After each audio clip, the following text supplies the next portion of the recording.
Mehdi, est-ce que tu peux nous raconter un petit peu ton parcours universitaire avant de rentrer en M2? Alors avant de rentrer dans le M2, j'ai fait ma licence de sciences éco à Paris 7 en option ressources humaines. Enfin, c'était un parcours ressources humaines à l'époque. Ensuite j'ai fait le M1 SAMSI et puis le M2 16 avec le parcours marketing. D'accord. Et ton alternance, tu l'as fait dans quelle entreprise?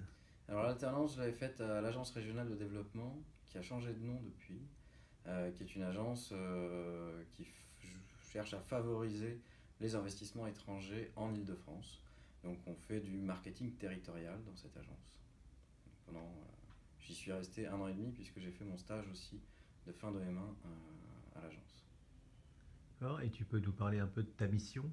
Alors, pendant le stage, j'ai fait une analyse du capital humain présent en Île-de-France, donc les forces en termes de ressources humaines, de diplômes, de qualifications présentes sur la région.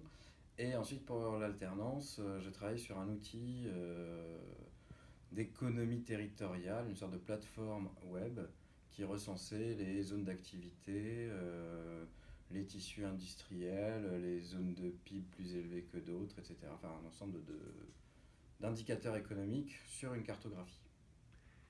Et alors, depuis le master, quelle est ta trajectoire professionnelle? Alors après le master, j'ai fait une thèse, toujours à Paris 7, une thèse en économie du développement et économie internationale sur la Chine, donc le développement de la Chine et puis ses impacts en termes de consommation c'était spécifiquement sur l'habillement français, donc comment les entreprises françaises de l'habillement pouvaient exporter leurs vêtements et les vendre en Chine. Donc Mais j'ai fait ça en CIFRE, donc en pseudo-alternance, à l'Institut français de la mode, où donc je passais 3 jours par semaine à l'Institut et 2 jours à l'université. donc c'est une thèse qui était financée par le milieu professionnel. Tout à fait, donc c'est un financement particulier. L'État subventionne 70% de ce financement, et c'est l'entreprise qui me payait mon salaire et mes inscriptions à l'université, les frais divers, etc. Et alors, depuis cette thèse, Bah, quelle est ta, de- quelles sont tes nouvelles aventures? Après la thèse, j'ai fait 2 années d'enseignement à Paris 7 en tant que chargé de TD ou ATER pour ceux qui s'y connaissent un peu mieux.